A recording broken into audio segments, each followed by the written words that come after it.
Hello everyone. In this video, I'm going to teach you the king and pawn endgames.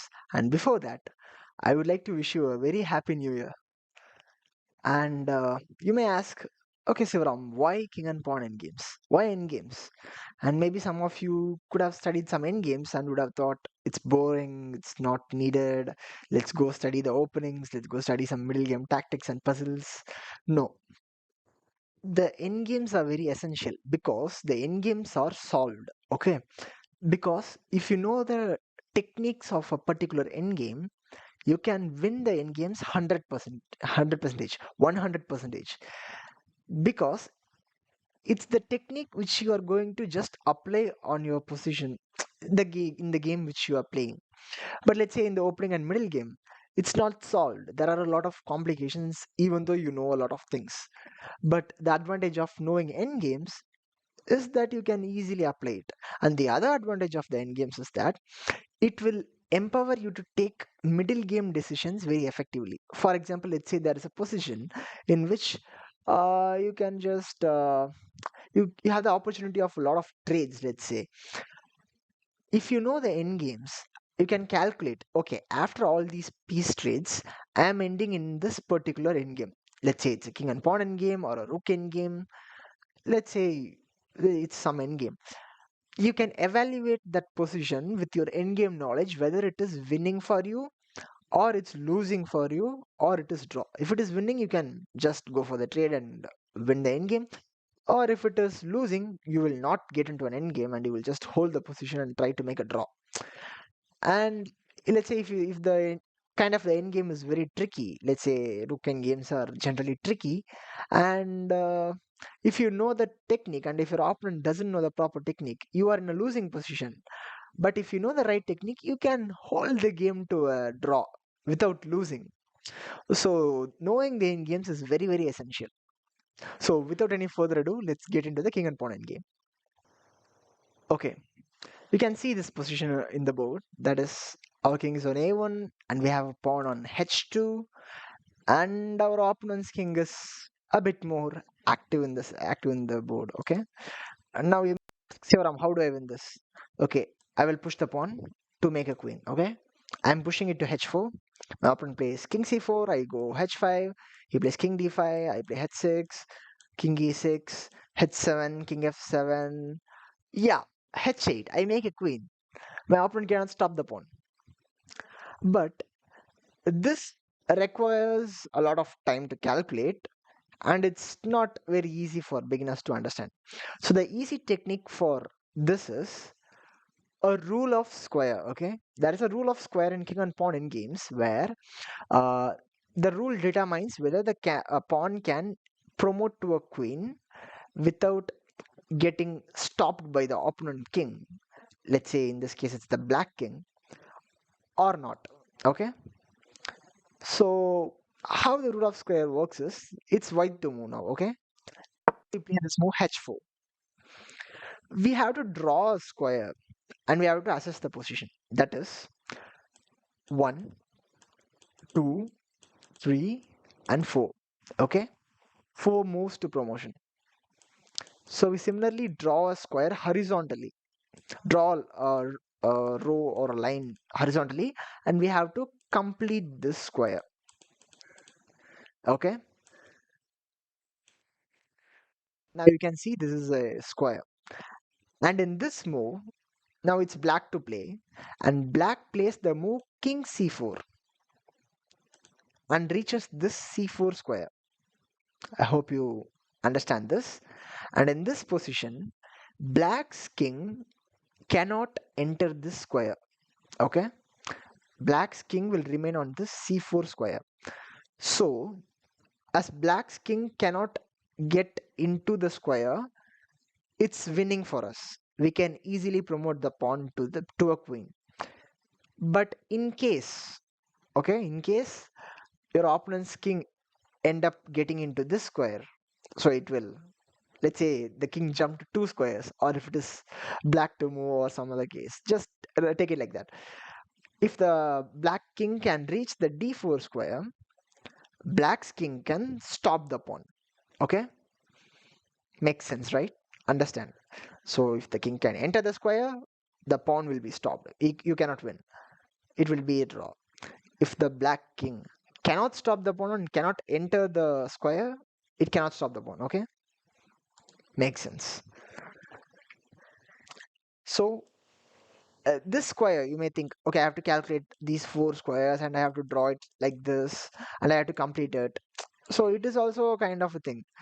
So an easy alternative is you can draw a square like this because you're the main idea of drawing the square like this is because you are promoting to that side of the board, that is the eighth rank. Okay, so you can make a diagonal line like this and you can complete a square like this. So this is much easier. And as you can see, king c4 is still out of the reach. Yeah, that is one. It has to be like right on d4. Only then the king can stop the pawn. So in this case, as you see, h4, king c4, h5, king d5, h6, king e6, h7, king f7, and we make a queen. You understand? Because black is not in time, just one move. Okay, black is not in time and is not within the square and cannot stop the pawn. Let's move to a different position where it is black to move now. Okay, it's black's move, not ours. So sorry about that arrow. Let's say black plays the move king to c4. We can play this move h4 and we can see, okay, this is the square. Okay, this is the square that I make, and okay, black's king is not in the square and I'm winning. No, it's black's move right now. So black enters the square. Okay, now you see, black entered the square. Black is within the square. So black can easily stop the pawn. Let's see how he stops.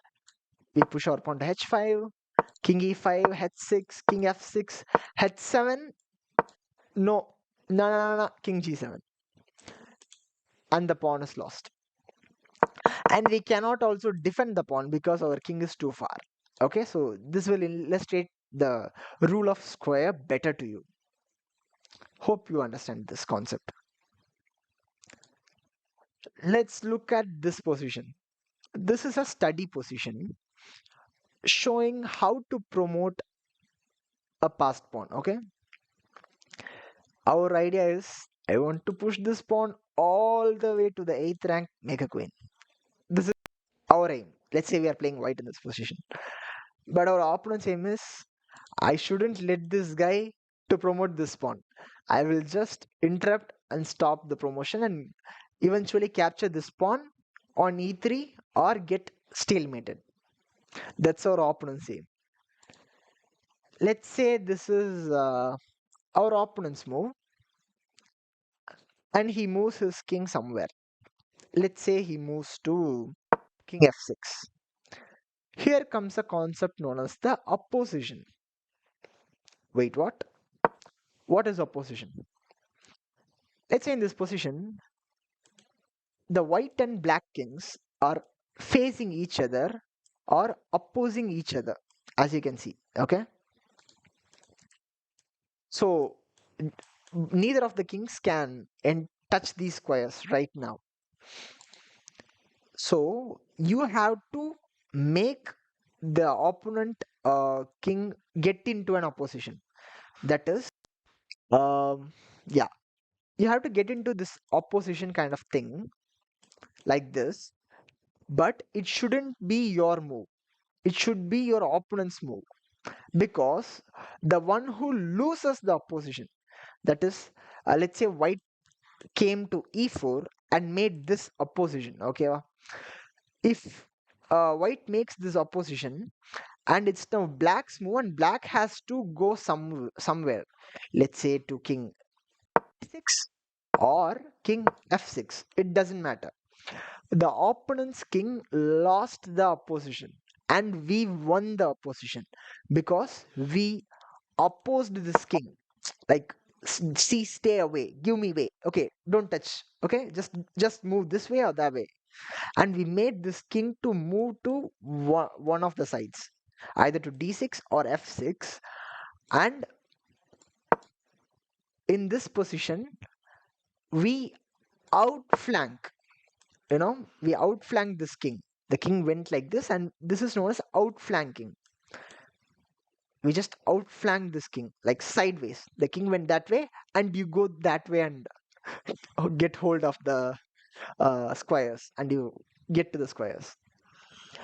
And your opponent goes to, let's say, e7. Again, you don't push your pawn, okay? You can, but not here. You better take opposition. Again, you are taking opposition, and black has to lose the opposition like this. You can go here. Let's say he tries to go get the pawn. Now you push. Let's say he cannot come forward. He has to stay on f7. You push again. Let's say my opponent goes to e8. Now you again take opposition. Don't push the pawn. Here, what many people do is they push the pawn like this, and they will be like, you know, say my opponent goes here. Okay. Now you cannot promote the pawn. Now this is a draw because here you have to take opposition. You remember this rule once again. That is, you have to take opposition and outflank your opponent. Okay, like this. You get into an opposition, make your opponent's king move and give way for you, and then you take opposition. Okay. Okay, let's get into this position. Wait a minute. Yes. So in this position, why you shouldn't push your pawn is always, always in the king and pawn in games, your king should be in front of the pawn. Okay, it can be sideways in some rare cases, but the king should always be in front of the pawn. It should never be behind the pawn. You shouldn't put your king behind the pawn because your opponent easily make a draw easily. And in 99% of the cases, your king should not be sideways. Your king should be in front of the pawn somewhere like this, and your king should be like a bodyguard escorting your pawn to promotion. So in this case, pushing the pawn to e6, it leads to a draw. That is, now it's black's move. If black here, you can win. Okay, you got these two squares and you win, but black will not go there. If you go e6, black will go king f8. And now if you push your pawn, black got the square, and if you move to any of these squares where the king can go, the pawn will be lost. So you only have to go here, and this is a stalemate. It's your opponent's move, but your opponent cannot go anywhere, and he's also not in check. So this is a stalemate, as you can clearly see. So in this position, don't push your pawn sideways. Okay, get your king to e6. Let's say you go to king d8. You go here. Say he goes king d7. You push the pawn to e6. King d8. e7 check. King c7. Doesn't matter. You make a queen. This is how you escort your pawn to promotion. So things to remember is taking opposition, outflanking your opponent, and never push your pawn to your side. You can push it till it's behind you, but not the side. For example, in this case, it's black's move, and let's say black goes here. Okay. Let's say black goes to d6 this time. Let's say black goes d6. We outflank the other way. We go to this side because we cannot go that way. We outflank like this. Let's say black goes to d5. Okay. He tries to make a lateral defense and try to sneak the pawn through this way. Now what you can do? Let's say he's also putting you in opposition actually.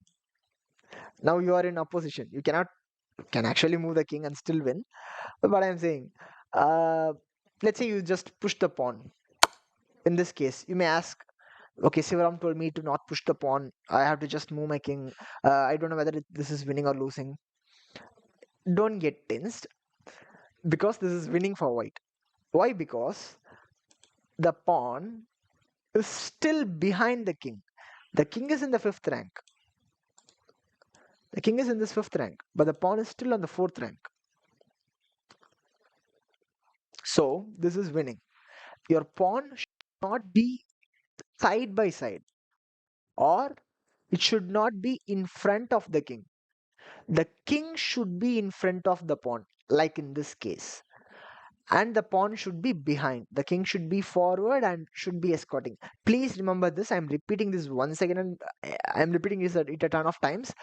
Your king should be in front of the pawn, escorting the pawn, so that this pawn leads to the promotion square safely. Because a lot of beginner players learn everything, they just go and play, and then they just keep pushing their pawn in front of the king and lose a pawn or maybe even the game. So please don't do that. I'm reminding you again and again. So we push the pawn, give a check, moves back. We once again get into this opposition, and we ask the king to give way. See, the opponent goes to d7. Here, if you again go here, your opponent will repeat moves. So don't do that. Don't keep opposing. Now you push the pawn because the pawn is still behind your king. So, so now let's say your opponent goes to e8. You take a position. Opponent goes there. You go this way. Opponent comes to f7. You push check, check again, and you make a queen. Simple, right? Yeah. So this is an example, and let me show you one more example. The same example, but in this case, it's white to move. So we are in opposition, okay? And we have to lose the right in this position. We have to move our king somewhere, and we have to lose the opposition in this case because it's white to move. Let's say I go to f4, or I can even go to d4. Doesn't matter. This position is a draw. Since we lost the opposition, we cannot promote the pawn. Let me show you from the defending side so that you can even understand even more better. Okay, now in this position, let's say we are defending the position as our opponent is up a pawn. You have to remember two things. Stay in front of the pawn, okay, and do not go sideways to the pawn. You always have to block the pawn's path. That is, you should try to always be in this e file. Now, it's white to move, and we are in opposition, and white has to move somewhere and lose the opposition. Let's say your opponent has two moves. Let's he can go to f4 or d4. Let's say your opponent goes to d4. What you do? You mirror your opponent. That is, you take position again, and you force your opponent to lose the opposition. Here your opponent lost the opposition before, so this is a draw. You can hold this position to a draw easily. That is, your opponent has to go e4. You again take a position. Let's say he goes to f4. You again take a position. He cannot keep repeating this endlessly, because if he does so, this will end in a threefold repetition draw. That is, your opponent goes to e4. You remember this position, right? It occurred twice.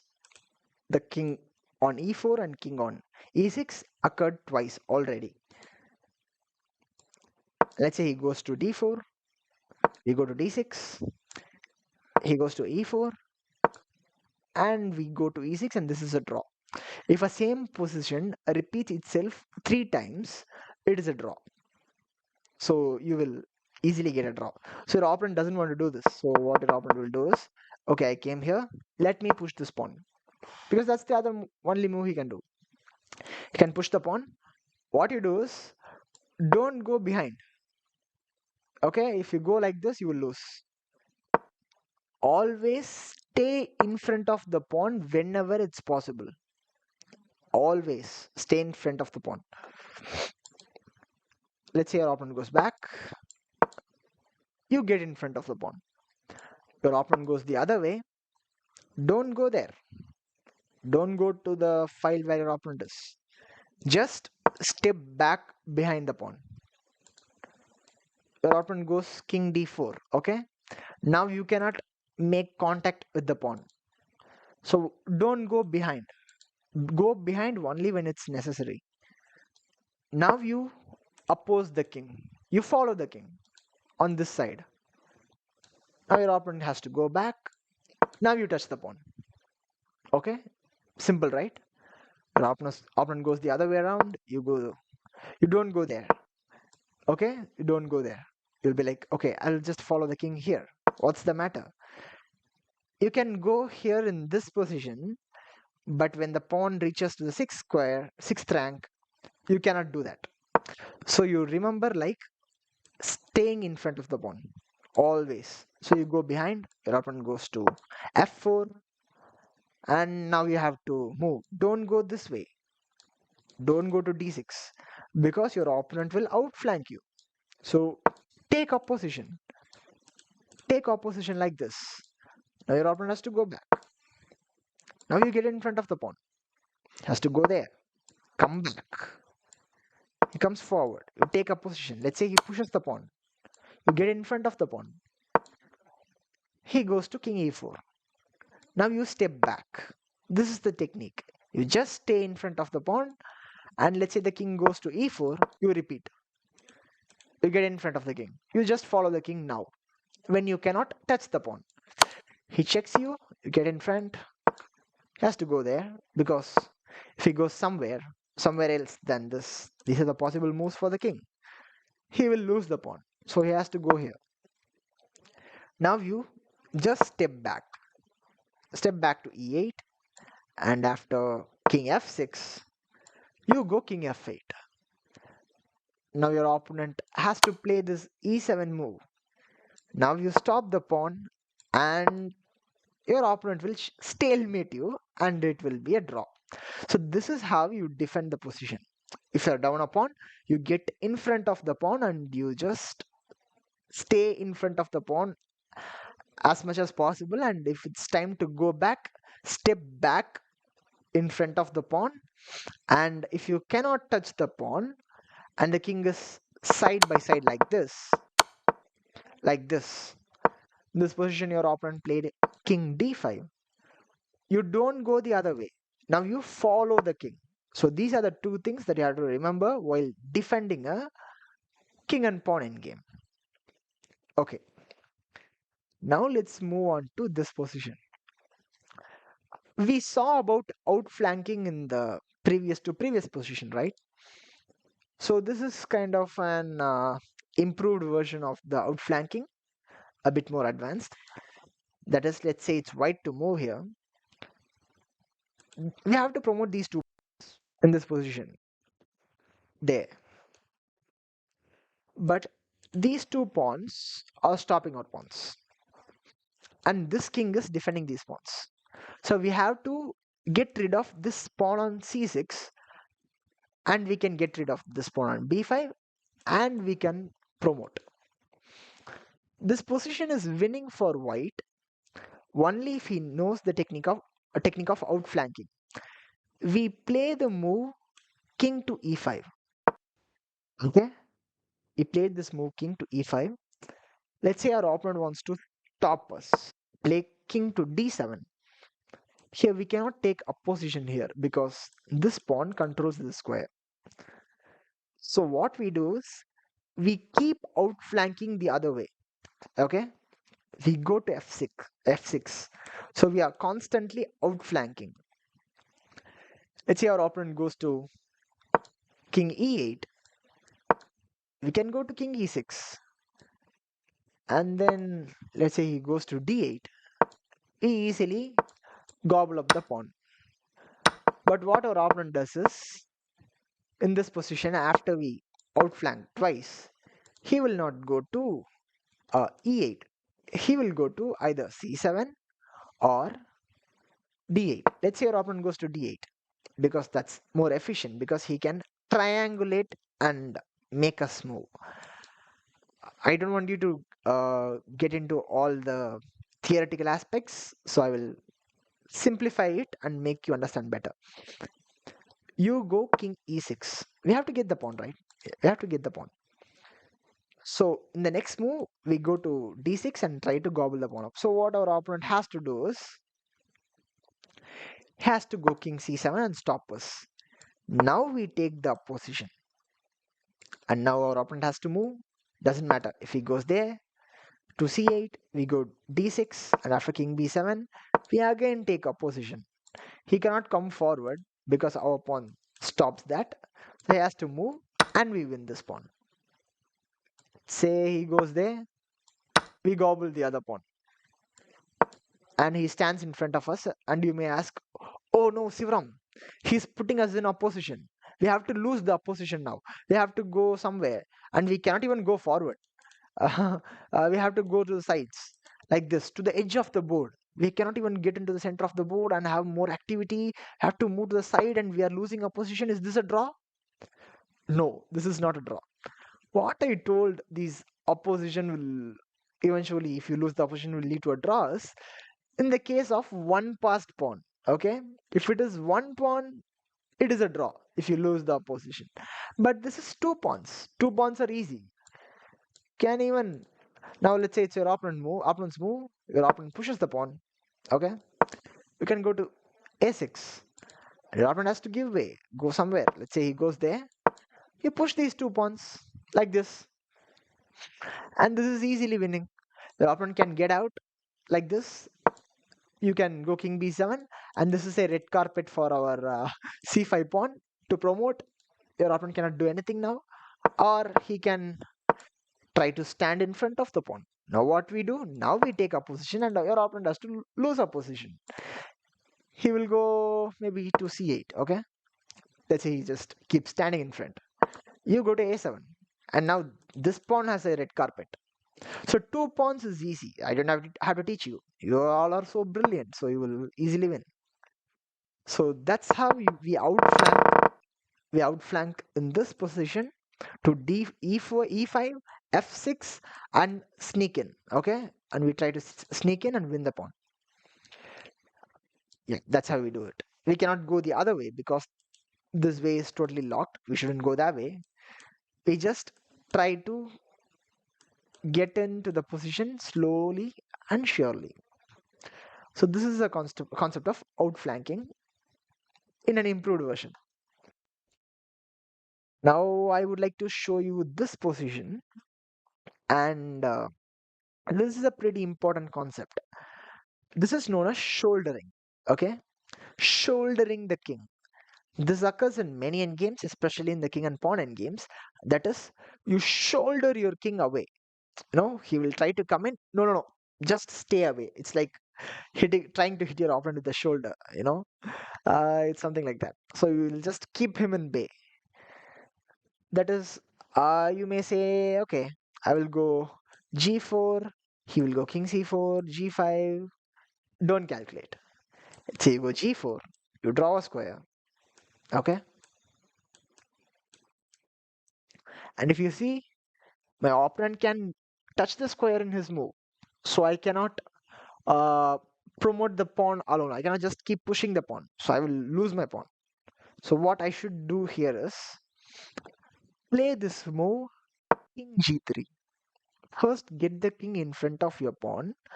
And what you have to do is this king is very, very far away from our pawn. So we have to keep this king at bay. We don't want to allow him to get there and do opposition and do outflank, lose the opposition. If you lose the opposition, you will get in draw. Let's say it's opposition and his move, he has to go lose the opposition. You have to take outflank. He keeps beating you, take opposition again, outflank. We don't have to get into all that. We can keep this king at bay by shouldering him. Sorry about that. Uh, I will show you how it is. Your opponent plays king c4. You play king f4.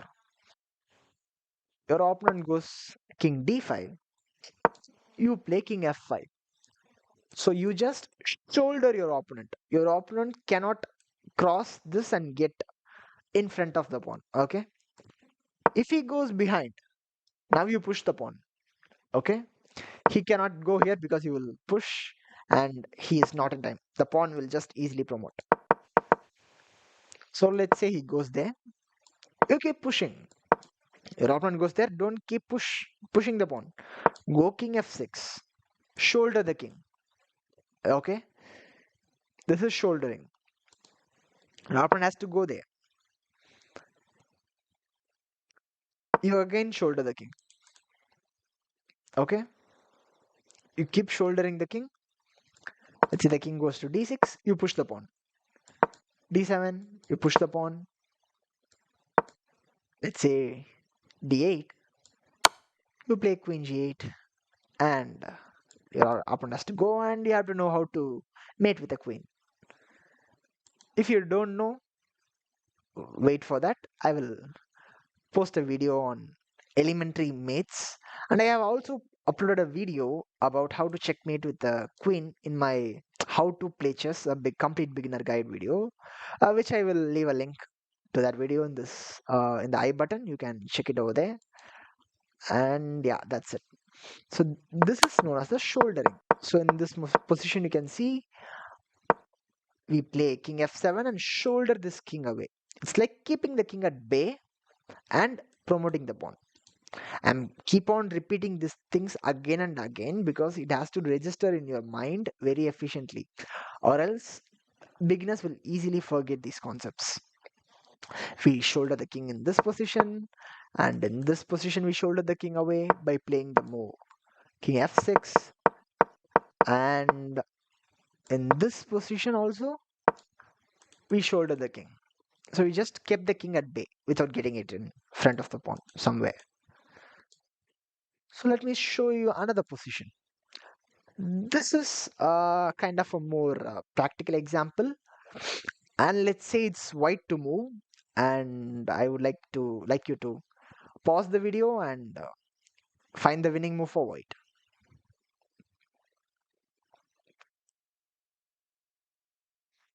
Okay. Congratulations if you have found the move g4, pawn to g4. This move wins. Okay. This is known as a breakthrough. That is, if you look at the king side, there is a pawn imbalance. That is, your opponent has only one pawn. You have two pawns on G and H. Your opponent only has H pawn. You have H and G pawns. So what you can do is you can trade a pawn and emerge with a contested passed pawn, and you can promote this pawn, but your opponent tries to stop the pawn. In that time, while your opponent is doing that, what you can do is you can get your king, win these two pawns, and you just keep pushing these two pawns, okay, and win the game. So this pawn to g4 move is known as a breakthrough, because right now you are actually threatening to win this pawn. If your opponent just does something, you will just take the pawn. Say he goes there, he's trying to stop your pawn, but you can get in with your king. He gets your pawn. Still there is one more pawn left for us, so he cannot come for the defense of this pawn. Actually, he cannot come even now, but still he has to stay to capture this h pawn, or at least stand there and defend the promotion path. Now we get our king to c5. Your opponent goes there, you gobble up. He tries to go there, and you can see we have three pawns, right? Sorry. Yeah, you have three pawns, but your opponent is going to capture the h3 pawn, which is right there. But we can easily push these two pawns. You don't have to, let's say, Jamo, you go there. Now you don't even have to move your king and escort something. You can simply push the pawn because your opponent is too far. How do I know this? Square. So he cannot. He's out of the square. So you just keep pushing. That's how you win the endgame. So in this breakthrough, your opponent cannot simply sit and wait. He has to capture. We recapture. Don't push the pawn. Don't push the pawn like this in this case because your opponent is faster. Okay, he's faster to promotion and we cannot stop. So recapture the pawn. He takes, you recapture. Your opponent has to go there. Go to d6 to try to stop your pawn. You go g5. Your opponent goes king e6. You go g6. He goes king f6. He's going to capture our pawn. Right now, this pawn acted as a decoy. That is, it's distracting our opponent's attention. And we are trying to infiltrate the position and win these two pawns. And we will promote our pawn. Now you get your king to d4, he captures. Now you get in king f6, you get that pawn, you get the key a4 pawn, he gets in. You know the drill, right? You will promote these two pawns to victory. Okay, one more example illustrating the breakthrough. Now you may say, Sivaram, you told breakthrough exists when your opponent has a minority and you have a majority. That is, let's say in this position, your opponent has only one pawn, h pawn. I have g and h pawn. So I can have a breakthrough and have this one uncontested pawn. So my opponent goes to stop this pawn and I will infiltrate win this. But in this case, we both have two pawns. How the heck will we win this? Is it even winning? You may ask. And my king is behind. My opponent's king is very active. It's on the fourth rank. It's very active than my king. What do I do? Breakthrough. I told it's pawn imbalances. See, right now, this is a bit more advanced version. Uh, your opponent has F and G pawns. Okay, you have G and H pawn. So the good thing about this position is it's our move. Okay, so what we can do is we can play the move fine because we both have G. G cancels each other. So it's our move. We push the pawn to H5. If you go G5, this is terrible. Okay, we are not getting any pawn. He will capture, you recapture, and know, this will not move for eternity. So don't play g5. This is the imbalance that we have. So we play this breakthrough move h5. This is the key move, winning the position. Right now, we are actually threatening to take the g6 pawn and promote on g8. So your opponent cannot defend this. So he has to capture, or he may go to g5. If he goes to g5, you keep pushing. If he tries to break through, you don't care. Just push. Because we are one square away from promotion. Let's say he captures your pawn, you make a queen, and black is eternities away and light years away from promotion, I would say. So you don't do that. So if your opponent does that, you don't mind that. Let's say your opponent captures the pawn. You recapture, and this king on b4 cannot stop over h5 pawn. Because if you make a square, your opponent is so far away from the square. So he can stop the pawn. He can try to push the pawn. He have to calculate f5, h6, f4, h7, f3, and queen h8. f2. Oh no, will he make a queen? No. What you do is you play this check, forking the king and the pawn, and winning the pawn the next move. Everyone has to go somewhere. You win the pawn. Easy. So you look at this position. This is another example for breakthrough of the pawn structure because there is an imbalance in the pawn structure. Your opponent has f and g, and this is g and h. You just push the hedge pawn to h5, and it's winning. Okay, now to the final position. This is a position that occurred in my game. Okay, and I'm playing white in this position, and you can see it's a knight and pawn end game. Generally, king and pawn end games are winning when you are up a pawn. Okay, mostly 99% of the cases, if you are up a pawn, let's say we both don't have knights, this king and pawn end game is winning because I have an extra pawn. But sadly, we both have knights in this position, so it is very tricky, and opponent can try to hold the draw easily. So my main goal is to trade these knights somehow. Okay, trade these two knights somehow and get into a king and pawn endgame. So by knowing the knowledge of the king and pawn endgame, I can understand that I have to trade these knights, okay, and get into an endgame. I will be winning. My opponent also knows the king and pawn endgame. So what he will do is, I should never trade my knights in this endgame. If I trade my knights, I will lose. So that is the goal of my opponent. So the move knight c5. My opponent played knight d5. I gave a check.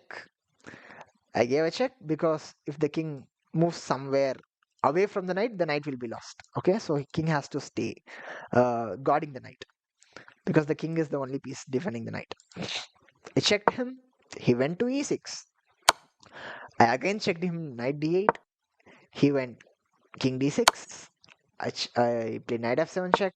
King e6, knight g5 check. King d6 again. He's still defending. I went knight f3. My opponent went knight f6. I went knight h4. My opponent moved his king to e6. I went back to e3 because I cannot just keep on entering because the knight is very dangerous. If I try to make a lazy move, or if I get try to become too active and do something over there, the opponent just plays knight e4, hits my g3 pawn, and I have to find a way to defend this pawn, which I cannot because this pawn is this is defended, and I cannot go to f5 and capture that and try to defend this. So it's this position will a bit more easy to understand for a intermediate player. Beginners may think it's pretty difficult to understand, but just stay with me. Came back, he went knight e4, which is a mistake because in this position I can trade knight. You may ask, what? How the hell do you trade knights? I cannot go take that pawn. I cannot come back. I cannot in any way attack that knight. I cannot even, let's say, if my knight is on f3, this knight is not on h3. Let's say h4. If my knight is on f3 and it's my, I can play this move knight g5, check and fork these two pieces and eventually win the knight. But I cannot even do that. How the hell do you trade knights in this position? It's a brilliant move. So try to pause the video and try to win the game for white.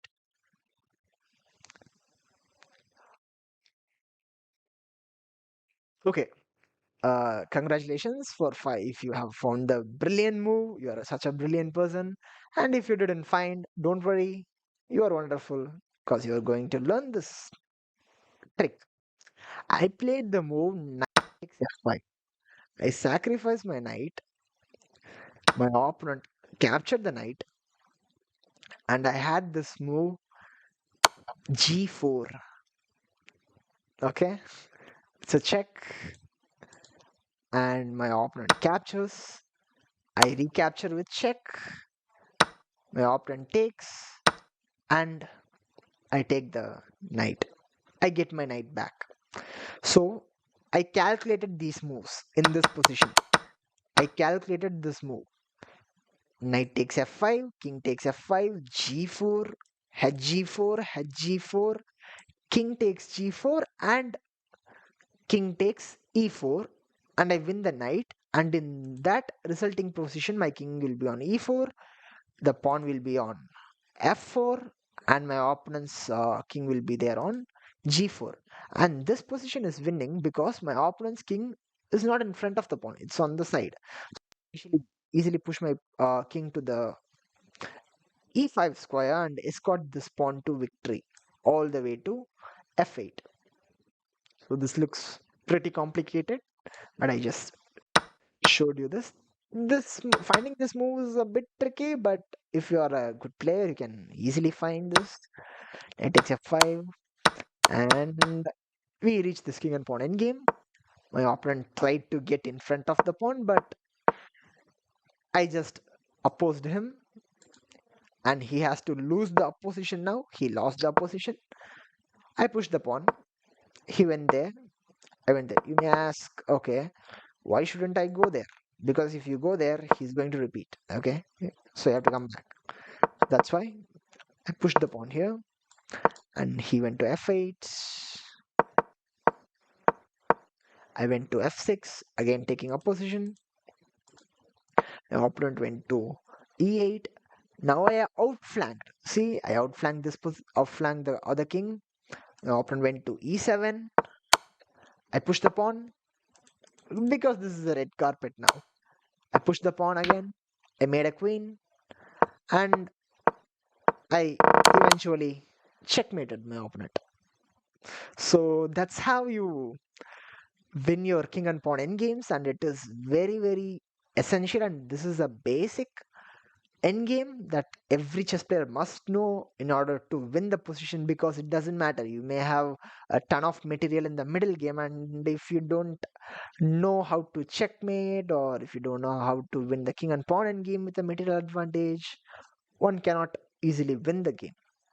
So yeah, that's all for the video. And if you found this video helpful, consider subscribing to the channel, and like the video and share it to a friend who's in need. Thank you so much.